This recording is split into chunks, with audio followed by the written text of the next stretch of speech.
Tahu nggak ada suatu kisah yang menarik pada tahun 1984 ketika Olimpiade dilakukan di kota Los Angeles, Amerika Serikat. Pada waktu itu sedang terjadi yang namanya masa Perang Dingin antara negara Amerika Serikat sama Uni Soviet yang sekarang tentunya sudah tidak ada. Pada waktu itu Amerika hendak menonjolkan kebesaran mereka. Mereka merencanakan membuat pembukaan olahraga Olimpiade ini menjadi sesuatu yang membanggakan Amerika Serikat. Panitia memikirkan bahwa nanti di tengah-tengah acara akan muncul dan terbang elang bondol Amerika, yaitu lambang dari negara Amerika Serikat, elang yang paling besar di dunia itu, akan terbang melintasi stadion Los Angeles dan di tengah-tengah dia akan menukik ke bawah dan akan mengambil umpan daging yang disiapkan panitia. Melalui skenario ini diharapkan seluruh dunia akan terkagum. Wow, Amerika bukan hanya hebat militernya, teknologinya, orangnya, sampai burung lambang negaranya aja gagah. Yang jadi masalah adalah ternyata ketika dicari elang bondol mana nih yang akan melakukan adegan pembukaan tersebut, ternyata ditemukan ada satu yang gagah, laki-laki, besar badannya, ototnya, tetapi sudah lama tidak pernah terbang. Sementara mengambil yang asli dari pegunungan begitu tidak boleh menurut undang-undang karena binatang ini sangat dilindungi. Sehingga panitia hanya bisa menggunakan apa yang sudah ada di kebun binatang atau yang dirawat di rumah-rumah. Nah, ketemu deh satu ini. Besar, gagah, tapi sudah lama tidak pernah terbang karena hanya dikandangin. Dengan susah payah pelatih dan dokter-dokter hewan dipanggil lalu disuruh terbang. Terbangnya cuma 1 meter, 2 meter, bahkan malah kadang-kadang burungnya jalan kaki di darat karena sudah kelamaan tidak terbang. Tetapi setelah berminggu-minggu akhirnya burung ini bisa terbang, dilatih, dan tibalah gladi resik. Hanya jarak seminggu sebelum pembukaan resminya dilakukan di Los Angeles. Gladi resik berjalan dengan baik, para penyanyi, dancer semua lakukan bagiannya.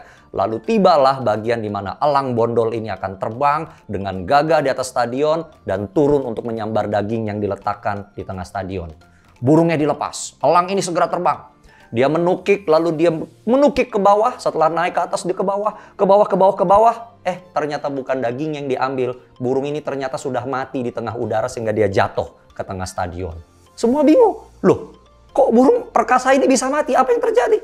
Dokter dipanggil, dilakukan otopsi dan yang lain-lain. Keputusannya adalah bahwa ketika terbang itu tadi, burungnya mendapatkan serangan jantung. Loh, kok bisa dapat serangan jantung? Kesimpulannya, karena sudah lama tidak bergerak, lama tidak berolahraga, dipaksa berminggu-minggu untuk terbang dan menggerakkan sayap, nggak tahan di hari gladi resik, serangan jantung, dan mati. Akhirnya tidak dicari burung yang lain, pembukaan Olimpiade musim panas Los Angeles 1984 dilakukan tanpa adegan burung dari lambang negara Amerika Serikat terbang. Well, sebenarnya acaranya bagus, konsepnya bagus, tapi tragis dan ironis. Burung yang paling perkasa di atas muka bumi kena serangan jantung karena lama nggak bergerak. Saudara-saudara, kita semua ini manusia. Kita semua diciptakan dengan kekuatan dan keunikan yang amat berbeda dengan semua makhluk hidup di atas muka bumi ini. Kita ini adalah suatu makhluk hidup yang diciptakan untuk aktif dan bukan bermalas-malasan. Kalau hewan saja harus aktif dan tidak boleh malas-malasan, apalagi kita yang manusia. Kita ini diciptakan untuk bergerak dan bukan diam di tempat. Selama kita masih bisa bernafas dan masih bisa bergerak, bergeraklah dan bernafaslah. Otak ini diciptakan untuk berpikir, berpikirlah. Otot diciptakan untuk kita menggerakkan sesuatu, gerakanlah sesuatu. Yang jadi masalah adalah ketika kita diam di tempat, kita tidak melakukan apa-apa, maka penurunan terjadi dalam kehidupan kita. Suatu kali ada seorang pelatih renang datang kepada saya. Saya sedang mengantar keponakan saya ke kolam renang, lalu pelatih ini menawarkan untuk les berenang. Lalu dalam percakapan dia bilang begini, "Pak Kris, tahu nggak alasan nomor 1 kenapa orang bisa tenggelam di kolam renang, tenggelam di sungai, atau tenggelam di laut?" Saya pikir mungkin karena dia tidak bisa berenang. Kata pelatih ini, bukan karena nggak bisa berenang. Saya bilang, mungkin karena dia terlalu berat, jadi dia tenggelam. Bukan karena terlalu berat juga. Lalu saya tanya, apa dong Pak Pelatih yang menyebabkan orang bisa tenggelam di kolam, di sungai, di laut, atau di danau? Apa penyebabnya? Kata pelatih renang ini, karena orang itu berhenti menggerakkan tubuhnya di air. Sekalipun orang itu berat dan tidak bisa berenang, tapi selama dia menggerakkan kaki, tangan, dan tubuhnya, dia tidak akan tenggelam. Tapi begitu dia berhenti, maka dengan sangat mudah air yang di sekeliling itu menenggelamkan dia.